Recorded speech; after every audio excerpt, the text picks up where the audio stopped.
je vais évoquer avec vous le siècle des Lumières, c'est-à-dire le XVIIIe siècle. À cette époque-là, en 1715, Louis XIV meurt et on peut dire que c'est le début du mouvement véritablement. Vers 1750, pendant 12 ans, ça va être l'apogée du mouvement, c'est-à-dire le moment où le mouvement sera le plus important. Ensuite, les idées des Lumières seront largement diffusées. Au XVIIIe siècle, il y a plusieurs périodes politiques. D'abord la Régence, ensuite la monarchie absolue de Louis XV et de Louis XVI, et non pas Louis XIV d'ailleurs, la Révolution française, et ensuite l'Empire avec Napoléon Bonaparte. Donc une période très mouvementée politiquement parlant. Socialement, il y a aussi des évolutions. On peut dire qu'au XVIIIe siècle, c'est la naissance de l'opinion publique. On commence à penser différemment du pouvoir, même si le peuple est très peu concerné. La presse se développe, des gazettes, des périodiques, des revues. On commence à partager des idées par écrit, grâce à la presse, et ça remplace les conversations. Les auteurs peuvent enfin écrire et vivre de leur plume. Tout simplement, ils vont pouvoir écrire librement. Ils ne sont plus dépendants des mécènes qui les financent. Donc c'est très important pour proposer de nouvelles idées. Le nombre de livres augmente considérablement. Ils sont très bien diffusés. Et ceux qui n'ont pas accès à la lecture peuvent au moins les entendre lus par d'autres personnes. Les lieux de rencontre se multiplient, aussi bien dans la sphère privée que dans la sphère publique. Les salons mondains, les cafés, les clubs se développent. On y échange des idées littéraires, mais surtout politiques et sociales. Les colporteurs diffusent des idées dans les campagnes, en particulier au peuple et aux analphabètes. La correspondance, les lettres sont de plus en plus nombreuses. Elles sont souvent échangées. Par exemple, Voltaire va écrire près de 20 000 lettres à plus de 700 destinataires, dont des destinataires très célèbres que vous voyez ici sur les images. La définition de la philosophie des Lumières, quel est ce mouvement-là?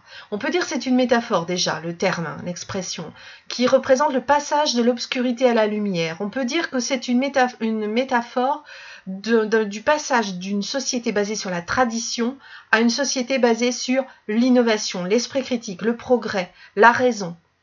Donc c'est un mouvement culturel et littéraire qui regroupe des intellectuels qui sont très d'horizons divers et qui partagent par contre des valeurs communes. On voit les collaborateurs de l'encyclopédie, ils viennent d'horizons vraiment très différents, mais ils ont quand même des convictions fondamentales, des points communs. Quelques différences sur certains sujets, comme en matière de religion, mais ils ont des valeurs communes. Alors, qu'est-ce qu'un philosophe des Lumières? C'est un homme qui ne se fie qu'à sa raison, à son esprit critique, à sa logique. Il remet tout en cause.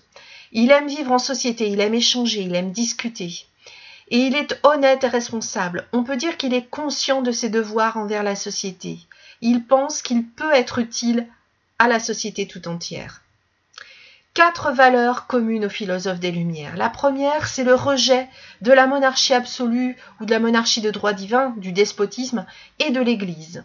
Les philosophes veulent une monarchie éclairée, constitutionnelle, c'est-à-dire un roi, mais qui a un pouvoir contrebalancé par un parlement. Rousseau ira même plus loin. Il veut qu'on écoute davantage le peuple. Il considère que le peuple est souverain.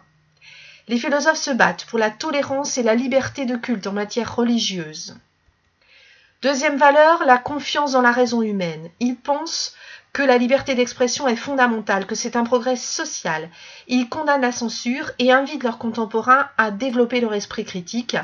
Et pour faire tout ça, ils essaient de véhiculer leurs idées et ils le font avec prudence parce que la censure est toujours là. Vous avez ici des pages tirées de l'encyclopédie, outil fondamental pour véhiculer des idées nouvelles.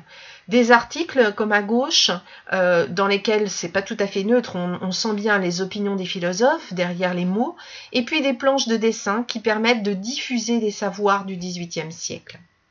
Troisième valeur, la foi dans le progrès de l'humanité. Les philosophes pensent que l'homme a son avenir entre les mains, qu'il peut tout faire. La société va progresser grâce à chaque individu. Voltaire nous dit à la fin de Candide, il faut cultiver notre jardin. Donc pour eux, la diffusion des idées philosophiques est essentielle pour progresser. Vous avez en dessous 2 exemples de scientifiques qui ont fait progresser grâce à leur découverte le XVIIIe siècle. Quatrième valeur, le droit au bonheur. Il considère que chaque individu, quel qu'il soit, a le droit d'être heureux. Donc pour cela, les philosophes luttent contre le fanatisme, l'intolérance, la peine de mort, la torture, la guerre, l'ignorance, les inégalités en tout genre, sociales mais aussi raciales avec l'esclavage. Vous avez d'ailleurs ici un schéma représentant le commerce triangulaire.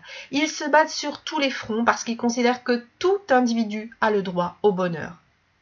Si nous récapitulons, le mouvement des Lumières est apparu dans un contexte historique et social très particulier où on pouvait diffuser ses idées facilement. C'est un mouvement qui regroupe des intellectuels très divers mais qui ont des valeurs communes. Le philosophe des Lumières, c'est un homme qui ne se fie qu'à sa raison, qui aime vivre en société, qui est responsable, honnête et qui a des devoirs envers les autres.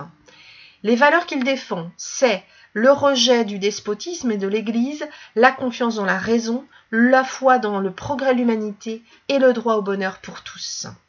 Voilà ce qu'on peut dire sur le mouvement des Lumières.